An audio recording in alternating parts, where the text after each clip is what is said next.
નમસ્કાર ખેડૂત મિત્રો, હું સંકેત ચોવટિયા ગુજરાત એગ્રી વોલ્ટમાં આપનું સ્વાગત કરું છું. હવે ગુજરાત એગ્રી વોલ્ટમાં આપણે જોયું કે કૃષ્ણ કમોદ ચોખા જોયા, બાબાપુરી બાજરો જોયો, સુખવેલ ચોખા જોયા, લાલ કડા ચોખા જોયા. આપણે એની વિશેષ માહિતી તો આપણે યુટ્યુબ ચેનલમાં વિડીયો થકી જોઈ. પણ દેશી બીજ ખરેખર શું છે, તેનું મહત્ત્વ શું છે એ આપણે જોશું. અને દેશી બીજ જે સંરક્ષણ કરે છે ભરતભાઈ નસીબ, એના મુખ્યથી પણ સાંભળીશું. તો દેશી બીજની આપણે વાત કરીએ તો દેશી બીજ છે એ આપણા પૂર્વજોની સંપત્તિ હતી. તો દેશી બીજ છે એ લોકો વાવતા જે વાતાવરણ અને તેનો હવામાનને અનુકૂળ હતા, તેથી તે વાતાવરણ ફેરફાર થાય તો પણ એની સામે આસાનીથી ટકી શકતા અને એના ઉત્પાદનમાં ઘટાડો ન થતો. તેમજ દેશી બીજ હતા એ પોષક તત્વયુક્ત હતા. અત્યારે આપણે જોઈએ છે તો કે હાઇબ્રિડ બીજમાં એવો સ્વાદ અને સુગંધ રહી નથી જે દેશી બીજમાં હતી. દેશી બીજની મીઠાશ પણ અલગ હતી. કહેવાય છે ને કે ભાઈ બાબાપુરી બાજરાના રોટલા ઘડાતા હોય તો એકથી ચોથા ઘર સુધી એની સુગંધ આવતી.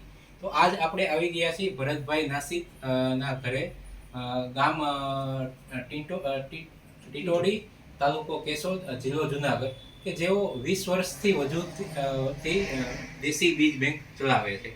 તો આપણે જાણીએ કે ભરતભાઈ, તમે કેટલી પ્રકારના બીજ સંગ્રહ કરો છો અને તેનું સંરક્ષણ કરો છો?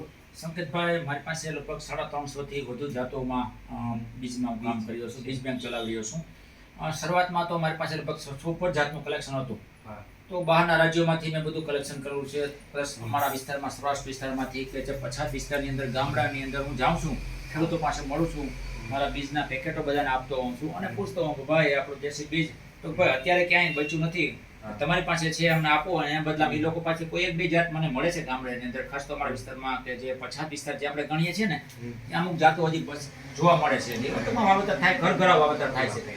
તો મને એમ લાગ્યું મિત્રો, બહારના રાજ્યોમાં આજે 26 રાજ્યોની મુલાકાત લેવું છું, હમણાં 4 ધામ યાત્રા પૂરી કરીને આવ્યો છું, બહાર બહુ ફરવા જાઉં છું. તો બહારના રાજ્યોમાં મને એમ લાગ્યું કે બહારના રાજ્યમાં સંકેતભાઈ હોય તો આપણે ગુજરાતમાં કેમ નહીં? આપણે તો શોખીન છે, અને ખાસ તો અમારો સૌરાષ્ટ્ર વિસ્તાર, આપણો વિસ્તાર કે જે આપણું દેશી બીજ, આપણી ઓળખ.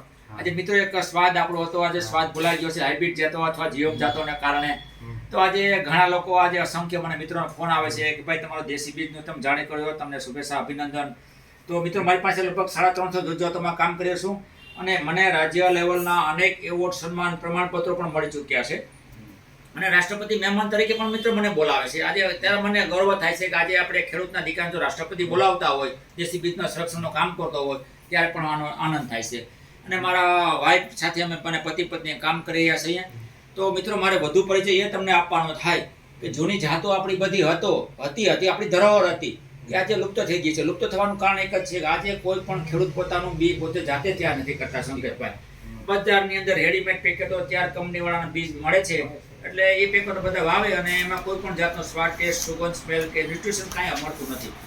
તો આજે બધા મિત્રોને મારે સલાહ સૂચન એ આપવાની છે કે આપ ખેડૂતો, અથવા તો આપણી પાસે થોડી જગ્યા હોય, કિચન ગાર્ડનમાં જગ્યા હોય, અથવા તો અમદાવાદ, વડોદરા, સુરત, રાજકોટની અંદર આજે હજારો લોકો ટેરેસ ગાર્ડનમાં શાકભાજી પોતાનું ઉગાડી રહ્યા છે. અને બધાને મિત્રોને હું અત્યારે મારું બીજ આપી રહ્યો છું.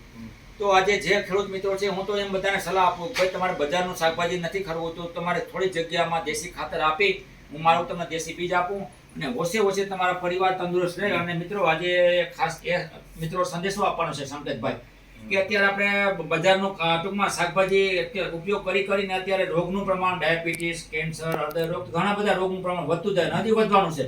આજે હોસ્પિટલો ભરાઈ રહી છે અને અમારા કેશોદની અંદર દરેક વિસ્તારની અંદર મેડિકલ સ્ટોર વધી ગયા, હોસ્પિટલ વધી ગઈ, દવાખાના એટલા વધી ગયા, ડોક્ટરો પણ વધી ગયા છે.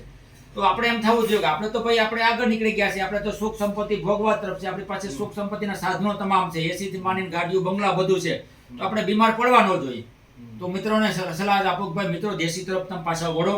આપણું બીજ, આપણી ઓળખ, એ તમે સૂત્ર, અમારા સ્લોગન અમે આપીએ છીએ. અને જે કોઈ મિત્રોને દેશી બીજ મગાવવું હોય તો સંકેતભાઈ, હું બધાને બીજ પહોંચાડી રહ્યો છું આખા ગુજરાતની અંદર, બહારના રાજ્યોમાં. અને જે આપણો ગુજરાતી પરિવાર વિદેશમાં છે, ખાસ તો અમેરિકા, આફ્રિકા, કેનેડામાં, એ લોકો પણ અહીંથી જતા હોય ત્યારે મારું મિત્રો બીજ લેતા જાય છે સંકેતભાઈ. તો મિત્રો, જોયું કે આપણે ગુજરાતમાં રહીને પણ આપણે દેશી બીજ નથી મેળવી શકતા, જ્યારે ભરતભાઈના બીજ અમેરિકા, આ ટૂંકમાં આઉટ કન્ટ્રીમાં જાય છે. તો ખાસ કરીને આપણે આપણા પૂરતું દેશી બીજ વાવીએ. તો દેશી બીજમાં ભરતભાઈ પાસે ઘણી વેરાયટીઓ છે, 350 પ્રકારની. તો આપણે કંઈક થોડીક વેરાયટી વિશે આપણે આ વિડીયોમાં જોશું. તો તમે થોડુંક દૂધી વિશે જણાવો કે તમારી પાસે દૂધીની જે જાત છે એની વિશેષતાઓ જણાવો. મિત્રો મારી પાસે લગભગ 12 થી 14 પ્રકારની દૂધીઓ છે, મારું કલેક્શન છે. તો અમુક દૂધીઓ એવી છે કે વાઇલ્ડ વેરાયટીઓ જંગલી હોય છે, જે ખાવા લાયક નથી હોતી, કડવી હોય છે. તો એના પણ એના ઉપયોગો હોય છે, કારણ કે વનસ્પતિઓ ઘણી બધી નથી કહેતી કોઈ માણસ માટે ઉપયોગમાં હોય, અમુક વનસ્પતિ દવાઓ માટે ઉપયોગમાં આવતી હોય, અમુક જાનવરના ઉપયોગ માટે આવતી હોય દવા માટે. એમાં અમુક દૂધીઓ જે લોકોને કડવી દૂધી આવે છે, જે તુંબડા દૂધી છે, જે લોકોને ડાયાબિટીસ થયું હોય એના માટે સાંજે પાણી ભરી દેવાનું, સવારે પીવાનું, એ બેસ્ટ જાત છે. અને કડવી છે પણ બહુ ફાયદાકારક છે જે લોકોને. એવી જ અસંખ્ય જાતો મારી પાસે ઘણી બધી મોલી દૂધી, લાંબી દૂધી, અસંખ્ય જાતો છે કે જે અમુક વિસ્તારમાં હજી જોવા મળે છે. જો મિત્રો તમે જોઈ શકો છો, આ આવી દૂધીઓ તો ઘણા બધા પ્રકાર છે. અને શાકમાં જે અંદર આની ન્યુટ્રિશનનું પ્રમાણ વધારે જોવા મળે છે. તમે શાક બનાવો તો તમને રિયલ સુગંધ અને ટેસ્ટ મળે છે.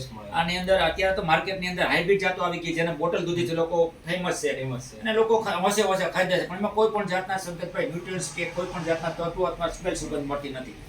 તો જે મિત્રોને કોઈ પણ બીજ મગાવવો હોય તો મિત્રો મારી પાસે દૂધી છે, એવું તો તમામ જાતના રીંગણની મિત્રો મારી પાસે ઘણી બધી જાતો છે. લગભગ 20 પ્રકારના રીંગણ છે કે જે આપણે ઓળો બનાવીને ખાતા, શાક બનાવીને ખાઈએ.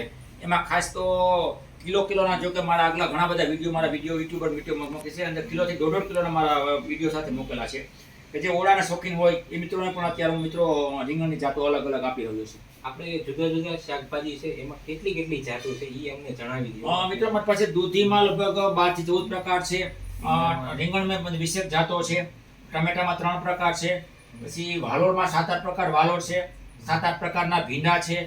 એમ અલગ ચીબડામાં 7-8 પ્રકાર છે. જૂની કાકડી ચીબડા એવી પ્રકારનું છે. એવું જ મિત્રો તમે જોઈ શકો છો, ગલકામાં 2-3 જાતો છે. એમાં ચીબડા, કાકડી, વાલોળ દરેકમાં અલગ રીંગણ, મરચામાં, ટમેટામાં 2-3 જાતો મેં તમને કીધી એમ, મરચામાં 2-3 જાતો છે. અને હમણાં મિત્રો શિયાળો આવશે તો શિયાળામાં જે શોખીન મિત્રો હોય એમાં વટાણા છે, રાજમા છે, એક કસૂરી મેથી કે જે મિત્રો તમને ક્યાંય જોવા નહીં મળે, એ પણ મારી પાસે બેસ્ટ જાતને જાળવીને રાખી છે. એવું તો હવે ચોમાસું પૂરું થશે, અત્યારે તો ચોમાસું ચાલે છે, પણ ચોમાસા બાદની પણ વેરાયટીઓ જે શોખીન મિત્રો હોય મિત્રો મારી પાસે મગાવી શકશો. તો ખેડૂત મિત્રો આપણે જોયું કે ભરતભાઈ છે એ દેશી બીજનો ખજાનો લઈને બેઠા છે. તો એને જુદી જુદી કક્ષાએથી એમને એવોર્ડ પણ મળી ગયેલા છે, મુખ્યમંત્રી, રાષ્ટ્રપતિ.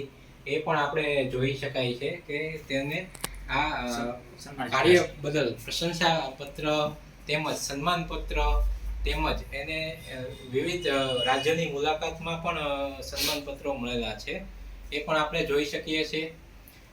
તો ખેડૂત મિત્રો ખાસ કરીને આપણે એ જણાવવાનું કે આપણે આપણા માટે ખાસ દેશી શાકભાજીઓ વાવતા થઈએ અને આપણી જે હેલ્થ છે, આપણું સ્વાસ્થ્ય છે એને આપણે જાળવીએ.